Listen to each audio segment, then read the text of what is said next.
Oh, good morning. What a cold morning today. There's Wolfie marking his territory, as always, because he thinks he's the king of the jungle. But you know what? Wolfie always keeps a positive attitude. And he always hopes for that big bone. Hey, no. Don't know what that was, but certainly wasn't good for him. He was hoping to get away with it, marking another territory. So, now I'm talking about hope a lot. And I was trying to think a little bit more about what is hope, and is it something meaningful, or is it really wishful thinking, or does it have its own power? And I came across an interview with Nick Cave, but I'll come back to that as to his thoughts around hope, which really kind of influenced my thinking, because we think we have bad times, we think we have grief, but actually there's people out there with far more difficult lives than ours, and that in itself could give us hope. Sometimes be grateful really helps. But let's go back to hope as an idea.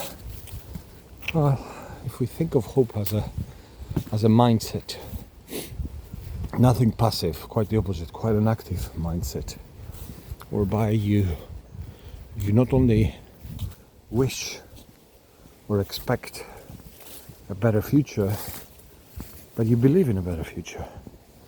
You believe you can achieve your goals. You can visualize achieving your goals. And if something bad happens, how you deal with that bad thing, and whether you can really reflect, not even in that particular moment, because it's often hard for us to reflect in that particular moment, but later, do we make it a learning opportunity? Do we extract from it all the goodness that it has to offer? What is that goodness, Yanis? Well, it's any lesson that you can use for you to be better in the future, so that you don't go into that mental negativity.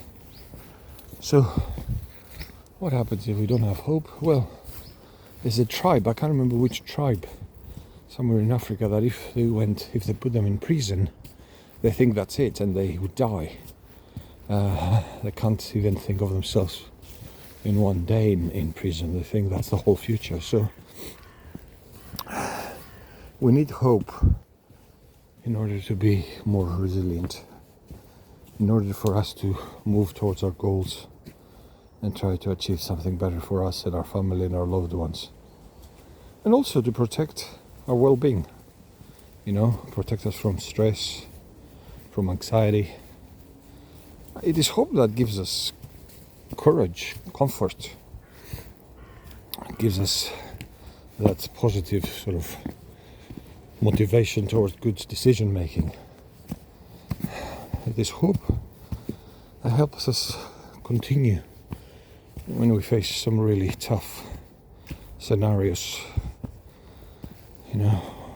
dealing with grief, for example, or a bad day at work, or a bad week, or a bad month, or even a bad year.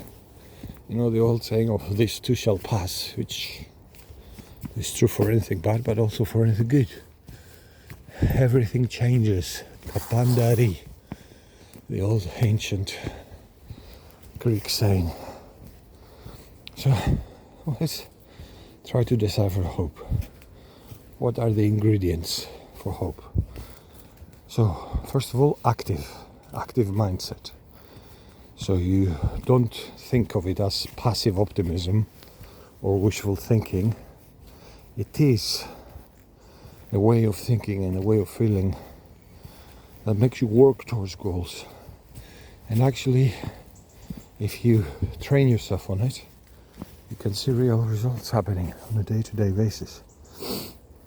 It's also a belief in the possibility, believing that the impossible can become possible, believing that there is light at the end of the tunnel, that you can recover, and that you can be, if it's a health issue, you're healthier. If it's a work issue, that things will resolve, and that you do, through that, do the right tactics and strategies for things to resolve. It's not passive, is the point I'm trying to make.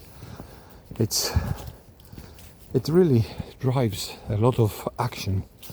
It motivates us to take positive steps, like, here we go with Wolfie walking. That's an active. There's not just wishful thinking that we hope that both he will lose the weight he put on during the holidays and I will alleviate some of my stress. We know that the woods are good for us. We've tested that before. Hearing the birds, smelling all these beautiful aromas, and just going for these long walks, it does something to our brain chemistry. And that something is active. It's an active decision to keep on going in the woods and walk about and philosophize whenever we feel like it. And I don't philosophize all the time, folks. 9 out of 10 walks, if not 19 out of 20, I don't even take a single picture. Anyway, you have no idea how many videos I have deleted of thoughts that's never posted to my channel. But back to hope. Hope is also a source of courage and confidence. Courage to face adversity and have some faith in your ability to achieve things, and find these feelings of confidence in you, because it's so easy to lose our confidence, guys. You have no idea. You see the most confident person, "Oh, Wolfie, come!" And you put them in a different scenario and they've lost their confidence. I've seen this in my wife when she stopped working to look after the kids. When I said to her, at least work one day, otherwise you'll lose your connection with work, and she did not take my advice. And then it took forever for her to find her confidence and go back and enjoy what she was doing. And I've seen it in me. How many times have I doubted myself, lost my confidence? Even back with when I was doing my PhD, in terms of losing confidence and imposter syndrome and all the rest of it. Those of us who do research and are in academia feel it as much as those who work in service areas or get our first management position. So you need to find that confidence and courage, and hope helps. And generally, if you have hope, you can manage your stress and your anxiety, and that really helps mental health, mental well-being. And all of that together, it improves your resilience. It helps you get back from those grievous moments. Maybe I'm repeating myself here, but what I'm trying to say is, if you look at hope as a feeling that is active, it will motivate you towards achieving goals. Okay? So the belief is that not only you can achieve those goals, but you can influence the elements that will help you achieve those goals. It also gives you comfort and direction when you feel lost. Having hopes in terms of complete uncertainty, it allows you to stay positive towards a positive action, not positive towards laziness and chilling, like Wolfie is doing right now. So if you cultivate that active hope, you can take actions. You can break an impossible task into smaller tasks, smaller achievable practical goals. You can be thankful. Practicing gratitude is part of active hope, and nurturing those relationships that are supportive and getting rid of those relationships that are toxic and unsupportive, whether it is in the personal or professional spectrum. And really, sometimes just giving yourself a pat on the back and saying, I've done well, and the same kindness that I often say and compassion that we must show to others, and we must show to ourselves as well. Sometimes look at yourself in the mirror and say, hey mate, you're not that bad, you know. Give yourself a compliment every now and then, and try to rest, and try to practice things like mindfulness. And sometimes I think I'm not very good at it, and then I think, well, I take these long walks in the woods, and yes, sometimes I ruin my mindfulness by making videos, but as I said before, 19 out of 20, these walks allow me to think. And that's, one of the things that I do to find mindfulness. Other people do, I don't know, yoga, and I don't know if Pilates helps with mindfulness. I guess it does. I've never really got into it. I've only done a couple of sessions, but yoga probably does. And you can try meditation. You can try really slow breathing exercises. That all helps. And find inspiration in what you did in the past, what you achieved in the past. Bring a memory from the past of great achievement, or even seek inspiration from the achievements of others. Look for success stories around you. And if you manage to do all of that, you really have started becoming that positive, action-oriented, hopeful being. And part of it is, I think a big part of it, is that whatever you do, you don't do it just for yourself. You need to start thinking of others as well, and perform acts of kindness and help others to make your society, our society, a better place. And that itself gives you so much positive energy and helps, contributes towards hoping for a better future, because sometimes you're thinking about the little things, but it's the big things that will get us down. Switch on the news and you hear all these crazy stories. So in the smallest ways that you can help others, do it. It's not just for them, it's for you as well. And stay proactive. Stay close to nature if you can. I found that very, very useful. And you can stay close to nature no matter where you are. I've got a little flat I'm renting where I have to go to work, and what I've done is I've created a vertical garden, in the middle of cement. You can stay close to nature, so I don't want to hear anybody saying, no, Yanis, it's easy, you have the woods. I don't get to go to the woods often, or as often as I would like. Think about gratitude. And when you're thinking about gratitude and inspiration,